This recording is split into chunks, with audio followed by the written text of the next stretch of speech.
And now to the ongoing crisis in Nicaragua. Human Rights Watch became the latest group to slam Nicaragua's ongoing political crackdown. In Nicaragua, the government of President Daniel Ortega has arrested more than 20 people over the past month.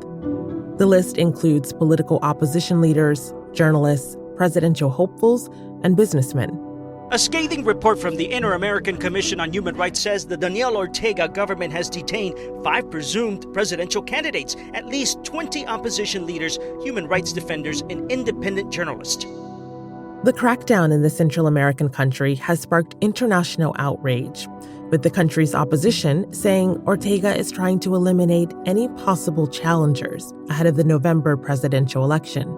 Many Latin American governments are condemning the president there, who keeps arresting political leaders who oppose him. Now critics say Ortega, who once fought against the country's Somoza dictatorship, is becoming increasingly authoritarian himself. I'm Malika Bilal, and this is The Take.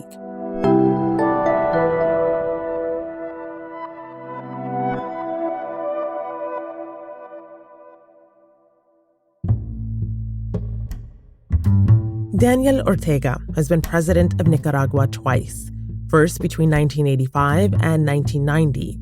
He started a second term in 2006 and remains president today. During his current term, lawmakers changed several laws to facilitate his re-election.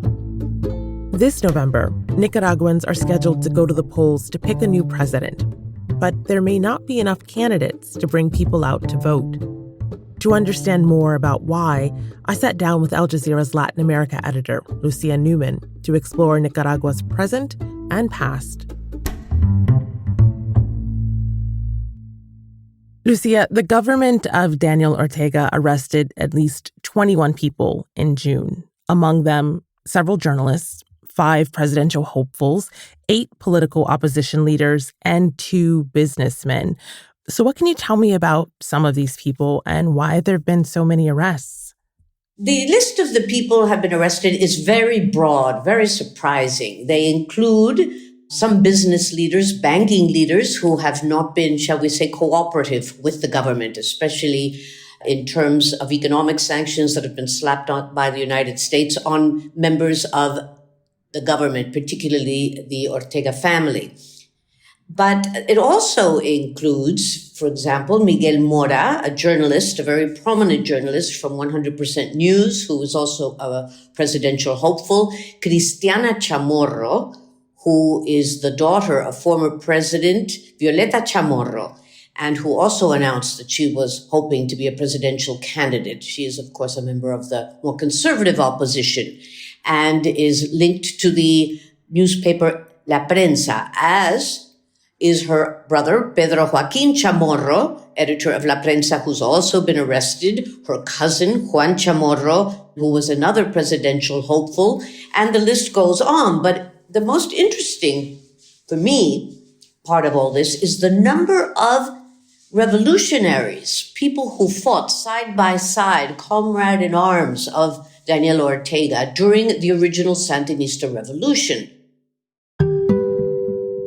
As you mentioned, among those taken away by authorities are Sandinista leaders. They fought next to Ortega in the 1970s to end a political dynasty in the country, a dynasty led by the Somoza family. Why is he going against people who used to be his allies and comrades? He's going against them because these people have no longer his allies and have said publicly over and over that they believe that Daniel Ortega has betrayed the principles and goals of the revolution. Some of them were given the title of comandantes. That's the highest rank that anybody in the revolutionary ranks can receive. And we're talking about people like Dora Maria Tellez, who launched 2 attacks that were crucial in the triumph of the Sandinista revolution. We're talking about Luis Carrión, one of the 9 comandantes of the Sandinista government between 1979 and 1990. He was one of the 9 members of the Sandinista National Directorate. And last but not least, Former Sandinista Vice President Sergio Ramirez, he is now outside of the country and has no plans to come back because he presumes he would also be arrested. So it's a very long list of people whose revolutionary credentials you would think are impeccable. So in your reporting on this, you included a statement from one of those former Sandinista leaders who helped break Ortega out of prison during that time period. What do people make of this? Is there surprise, or is this something that people should have seen coming? You're talking about Hugo Torres. He's a retired Sandinista general who rescued Ortega from prison in the 1970s and who, of course, risked his life to do that. Shortly before his arrest, Torres posted a scathing attack on Ortega on social media. 46 years ago, I risked my life to get Daniel Ortega out of jail. I am 73 years old. I never thought that at this stage of my life, I would be fighting in a peaceful, civic way against a new dictatorship. I would say that most people, myself included, and I lived in Nicaragua during those years of the Sandinista revolution and of the Contra War, we were very surprised. Until now, they had been harassed, but somehow it was thought that they were untouchable because of their trajectory, their reputation, their history. But clearly, we're seeing now a break with all that. Remind us how Ortega got into power. Daniel Ortega was one of many of a movement called the Sandinista Front for National Liberation. He and many others joined this rebel group or guerrilla group and fought against the Somoza family. In their case, the last member of that dynasty, Anastasio Somoza. Initially, the United States government had long supported the Somozas, but eventually the brutality of the Somoza government was such that even the United States, at the very end, withdrew its blatant support for Anastasio Somoza. But they also had countries like Panama arming the Sandinistas. You had Costa Rica providing a safe haven and an operations base for the Sandinista rebels until eventually on July the 19th of 1979, the Sandinista revolution triumphed and Somoza fled the country. The Sandinistas came to power during the Cold War, and they had an ally in the region that wasn't a U.S. favorite, Cuba. And the U.S. government made what many consider, and myself included, another of those typical mistakes they make when dealing with Latin America is that they see everything that's pink, they see it as bright red. And they saw Nicaragua and the Sandinistas as a new Cuba, as a new operations base for the Soviet Union. The new administration views the U.S.-Soviet rivalry as the world's central struggle. To the Reagan team, the cluster of tiny nations in Central America seems the right battleground. And they began to form a counter-revolutionary group called the Contras, with a base in Honduras and a much smaller base in Costa Rica, to fight against the Sandinistas and overthrow them. And so we saw that the Sandinista revolution very quickly had to defend itself, not from Anastasio Somoza, but from these counter-revolutionaries paid, uniformed, and trained by the United States. That war against the Contras lasted over a decade. Tens of thousands of people died. It finally ended in 1990. The Contras lost some of their funding from the U.S. Congress because the dirty tricks that were played and human rights violations and so forth and so on. But what happened is that there were negotiations that took place. The Democrats wanted to give the Central American peace process a chance. Talks between the Contras and the Sandinistas had been scheduled. And eventually they came to an agreement for all sides to lay down their arms and for new elections to take place. And to everybody's surprise, Daniel Ortega lost. Defeat in Nicaragua. After a revolution, a decade in power, and a bloody civil war, Daniel Ortega and his Sandinista regime accepted their overwhelming rejection, sadly, but with dignity. He lost against Violeta Chamorro, who was the widow of Pedro Joaquín Chamorro, one of the martyrs of the Sandinista revolution. Violeta Chamorro was president from 1990 to 1997. She's the mother of Cristiana Chamorro, the presidential hopeful who's been placed under house arrest by Ortega's government since June 2nd of this year. And the mother of Pedro Joaquin Chamorro, who's also in prison, and the mother of Carlos Chamorro, who's now in exile. So you're seeing a pattern here. So it looks like Ortega's also gone after the Chamorros in a very big way. So let's stay on the Chamorros, because one of the things that have caught a lot of international attention is the treatment of the press by Ortega's government. Recently, government authorities summoned at least 16 journalists to give witness testimony related to a money laundering investigation into Cristiana Chamorro. You've personally spoken to her brother, who happens to be one of Nicaragua's most influential journalists, Carlos Fernando Chamorro, and who fled last month to Costa Rica. So tell us more about him. It's very interesting because Carlos Fernando Chamorro and his sister Cristiana never saw eye to eye. They were not allies during the original period of the Sandinistas, on the contrary. But now they're on the same side of the battle, if you like. He runs a news organization called Confidential. Ortega's government recently raided the office of that news organization, Confidential. This is what Carlos Chamorro told Lucia when that happened. Los periodistas hacemos periodismo. We journalists practice journalism, not treason. They destroyed everything, took all our equipment and arrested our cameraman. They're trying to crush any voice that challenges the dictatorship, in our case, journalists who hold power to account. I asked Carlos Fernando, is this an attack against the Chamorros out of spite for the fact that their mother, Violeta Chamorro, had beat Daniel Ortega back in 1990? And he says no, despite what many people think. He says that it's simply the fact that the Chamorro name does carry a lot of weight and that Cristiana Chamorro's pre-candidacy as a presidential hopeful would have united, presumably, the opposition as it did during the 1990s under Violeta Chamorro, and made her a very solid candidate to defeat Daniel Ortega during the presidential elections in November of this year.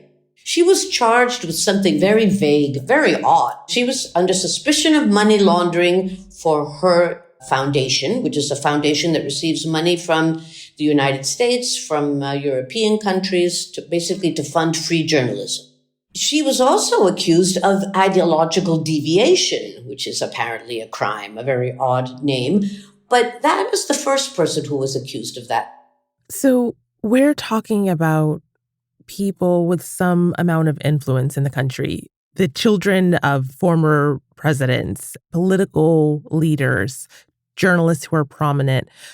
What does all of this mean for the average Nicaraguan? What are the people saying? Has there been protesting on the streets? Nobody can protest right now without fear of being thrown immediately in jail. In fact, going out onto the streets with the Nicaraguan flag is associated with the opposition movement, the blue and white movement. And the Nicaraguan flag, for those who don't know, is blue and white. So people are pretty much staying under the radar for now. And I say for now because I spoke to one of the people who was crucial in the last social upheaval in Nicaragua, which was back in April of 2018. You may recall that tens of thousands of people took to the streets to demand the ouster of Ortega. More than 300 people were killed in a very short amount of time. So I spoke to one of the student leaders of that uprising, Lester Alemán. Lester told Lucia in June that Ortega is trying to prevent voters from going to the polls. The idea is to generate total discredit so that there is massive abstention. That way, Daniel Ortega can say, I won fair and square, I just didn't have any competition. And he says that while people aren't able to go out now and protest, he thinks that a catalyst is needed, something to trigger a mass revolt again. And that could be the November elections, if it is seen that those elections are not free and fair and under conditions that would allow for a real competition. On July 5th, Lester was arrested with a group of student and farm worker leaders. So when it comes to the international community and what they're making of all of this, there have been attempts from the governments of Mexico and Argentina to mediate. over these detentions and arrests. But neither Ortega nor his wife, who happens to be the vice president, have been willing to talk. As for the United States, a spokesman for the U.S. State Department referred to Ortega's actions as a, quote, campaign of terror, but not much has been done other than that. Considering the history between the two countries, the United States and Nicaragua, and the U.S.'s meddling in Nicaraguan affairs, why do you think the U.S. is not intervening in this situation? History does weigh so heavily on politics in Latin America and in the relations with the United States. The United States has its own strategic interests. And if you look at what's happening in the region, in Central America, Nicaragua and Costa Rica are the only two countries that seem to be, from the point of view of drug trafficking, violence, and a mass exodus of migrants, stable countries. That is an incentive for the United States not to really stir the boat. Because you can have Daniel Ortega say, open the floodgates and let those migrants go. The Cubans did it with the boat people long ago, back in the 1990s, and Nicaragua could do exactly the same thing. So there seems to be a strategic reason, in my view, why the United States does not want to really pressure the Ortega government too much, other than just things like, this is not good, this is bad, we condemn. But they have also imposed economic sanctions against selective members of the government. But that is not going to really make a big difference. We all know that. The thing is that the economy of Nicaragua depends on the United States. Nothing that Argentina or Mexico can say or do, or the Organization of American States, is going to really make a difference. So, Lucia, Ortega has passed various laws, like one dealing with cybersecurity that allows for the jailing of journalists. He approved changes to the constitutional term limit, and he's been in what many have called an indefinite presidency. So where do you see this government going? Well, I see him getting himself reelected in November. The opposition groups that really could compete are either banned or having their candidates thrown in prison for long enough to make them not eligible to run. So it really depends on what happens between now and November. I don't know whether Daniel Ortega and his wife Rosario are willing to make any concessions, which doesn't seem likely as things stand now, or whether there will be sufficient pressure from the United States and to a lesser degree from Europe to make him change his mind. But if they do go to elections with practically no viable opposition, Daniel Ortega could win the elections because he will have all of the votes. Most people will stay home. There will be a very large abstention rate, and people will be so demoralized that they won't go to vote. Lucia, I love talking to you on stories like this because of your lived historical knowledge. You were there for so much of the history behind what you're reporting on now. So what is it like for you to be covering this story right now, knowing all that you know? It is an extraordinary story. I mean, you've heard somebody who fought alongside other people, almost died, was imprisoned for 7 years, was tortured, and who came to power, if you like, for the first time in one of the most celebrated revolutions of our time, really. The Sandinista revolution was praised and was seen as a symbol of all that was good or could be good. And it wasn't a Marxist-Leninist revolution. People supported it. It had wide support from all over the region and much of the world. So it really did spark a lot of hope for what would happen in the future. To see so much of that disintegrate in such a relatively short time in historical terms is really something I could never have predicted back in the old days. And that's The Take. This episode was produced by Ney Alvarez with Negin Oliai, Dina Kispe, Priyanka Tilve, Alexandra Locke, Amy Walters, and me, Malika Bilal. Alex Roldan is our sound designer. Aya El-Milek is our engagement producer. Tom Fenton is our story editor, and Stacey Samuel is The Take's executive producer. If you want to learn more about the history of Nicaragua and see Lucia's reporting, we'll be linking to it on our social media accounts. You'll find us on Instagram and Twitter at AJ The Take. We'll be back on Friday.